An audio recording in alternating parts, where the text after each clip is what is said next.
Hello, my friends. This is Otaku Cook, and today I am bringing one of the most simple and tasty dish that you will ever make: Hainanese chicken rice. So let's get right into it.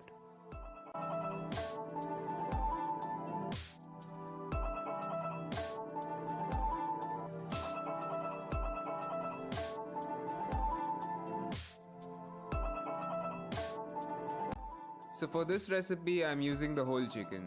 If you don't want to or if you don't have a whole chicken, that's fine, you could just use its thighs. Avoid using breast, they actually dry up very quickly and don't have much flavor. So prefer to use chicken thighs if you just want to use a little amount of chicken. If you're using a whole chicken just like me, make sure that you remove the wing tips and the neck. This will help you later when you're carving the chicken. Make sure that you wipe the chicken before you remove any of these parts. This will prevent your chicken from slipping and sliding on the cutting board, and that will actually be a much more safer environment for you to work with.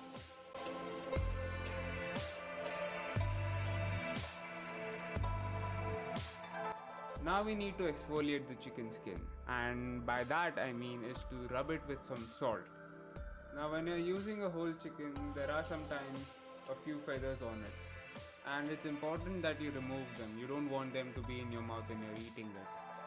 So for that you need to scrub the chicken skin thoroughly so that any dirt and these small feathers are not left behind.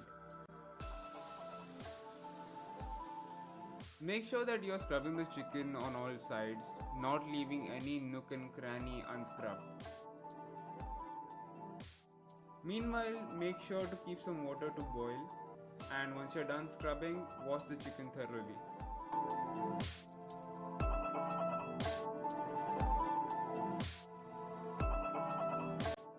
Keep some ice water on the side, and when your water starts boiling, dunk your chicken and blanch it for 30 seconds. Make sure that your chicken is completely submerged. If not, pour some hot water on the exposed side. This process helps the chicken skin to tighten up, giving it a firmer texture and a better mouthfeel. So be careful when you're doing this. Don't keep it for a very long time. 30 seconds, 40 seconds, that's fine, but no more than that. Our goal here is to not to cook the chicken but to just blanch it. When a chicken skin tightens up, immediately remove it and dunk it in your ice water. This will prevent the chicken from cooking and bring it back to room temperature. So make sure that the chicken is completely surrounded by ice water. If not, just roll it around in the ice so that the temperature goes down. Now we can start with our broth, which is super simple to make. All you need to do is thickly slice your ginger and bruise it a little. You can use the flat side of your knife, or you can always use the bottom of your pan.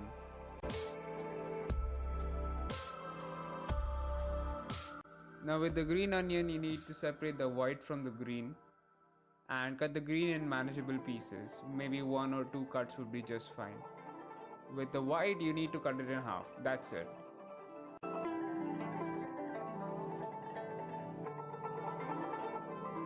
Lastly, with the garlic, you need to flatten it with a flat side of your knife or with a pan. And that's it. You're done.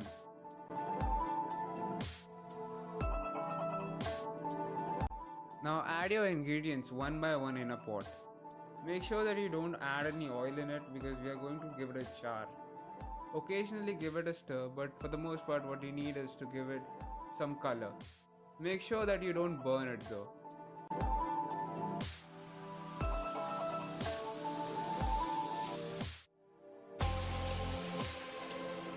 When your aromatic vegetables start getting color, now you can add your chicken stock. Add some water in your stock, and then you can put your chicken in. Make sure that your chicken is completely submerged in the liquid. Unfortunately for me, I don't have a big enough pot that can submerge the entire chicken in it, and I had to face the consequences of it later. But that's still not a big deal because you can still cook the chicken in something as big as what I'm using. but a partial submersion can lead your chicken to be a little dry, especially the breast. So ideally, you need to submerge the chicken completely inside. You can even add a little more water to adjust. After that, add dried kombu, or if you can't get that, add MSG, and the green of your spring onion. Once your broth comes to a boil, start skimming off the scum that foams up on the surface. And when your foam is cleared out, you can put a lid on it and let it cook for 20 to 25 minutes covered, and remove it from the stove once 20 minutes are done. But don't remove the cover, it will keep on cooking. Don't forget to add salt in the broth. And that's about it, your chicken is pretty much done.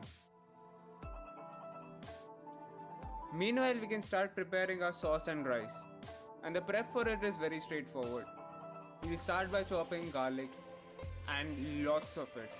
Trust me, you'll require plenty of garlic for this, so don't skimp on it. It goes in 2 sauces and the rice dish.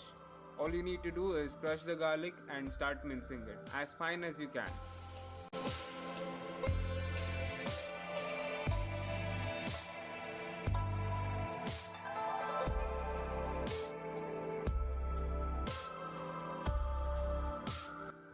Next is ginger, and just like the garlic, you need a lot of it, and all of it needs to be finely chopped.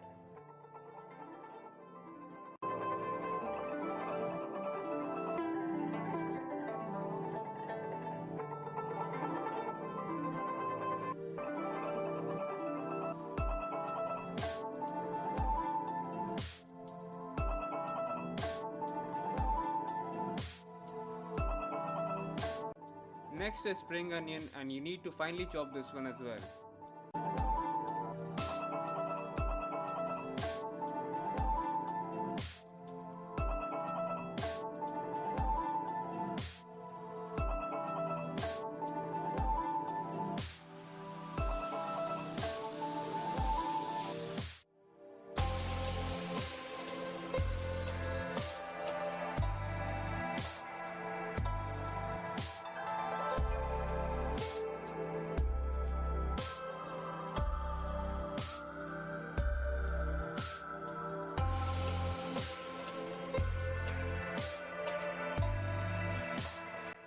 Lastly, we need to finely chop bird's eye chili. Now you have to be very careful with this one because these chilies are very hot. So make sure that you wash your hands thoroughly once you're done with them, and don't touch your eyes or any sensitive areas when you're working with this.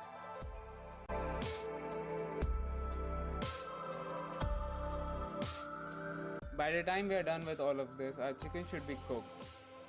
Therefore, we can use the broth for our rice dish.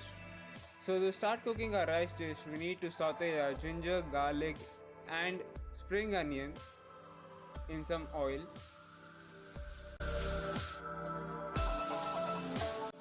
Once the onions start getting translucent, you can add the rice. Make sure that you saute it nicely so that the oil coats every single grain. Stir the rice so that the rice doesn't stick to the bottom, and constantly keep moving it until you are ready to add the broth. That would be around 4 to 5 minutes. Now we are using the same broth that we use for our chicken in our rice. This broth which had those toasted aromatics and the chicken and the kombu, which is going to make this broth extremely flavorful, and the same flavor is going to take the rice dish to the next level. When you add the broth to the rice, make sure that you stir the rice properly so that the rice doesn't stick to the bottom and it hydrates evenly. When the broth comes to a boil, cover it with a lid and cook it for 10 to 15 minutes. Now the timing will differ from the quality and the quantity of the rice. So keep an eye on it and stir it occasionally, but be careful not to break any of those grains. So for our first sauce, we need to saute our ginger, garlic and spring onion. When your onions start getting translucent, add some vinegar, about a tablespoon of white vinegar. And when the vinegar is cooked out, add your chicken broth and let it come to a boil. And that's it, that's your first sauce.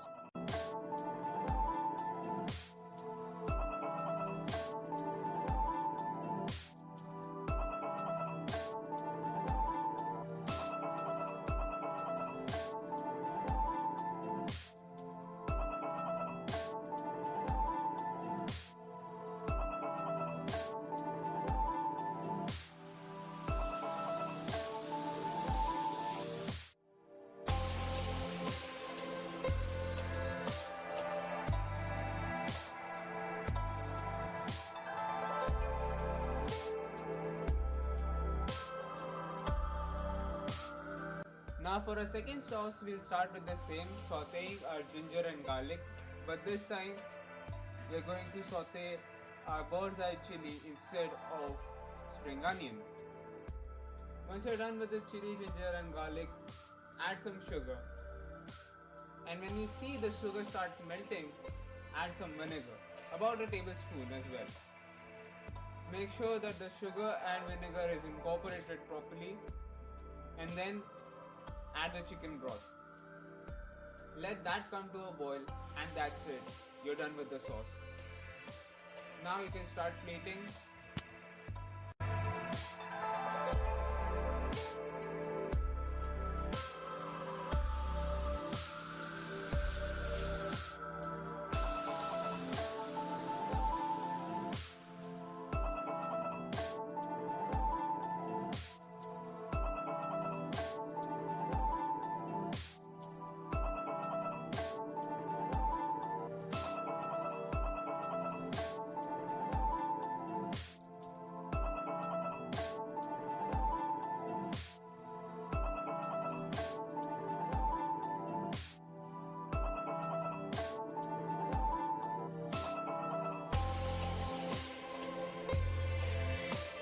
So there you go guys, this was Hainanese chicken rice.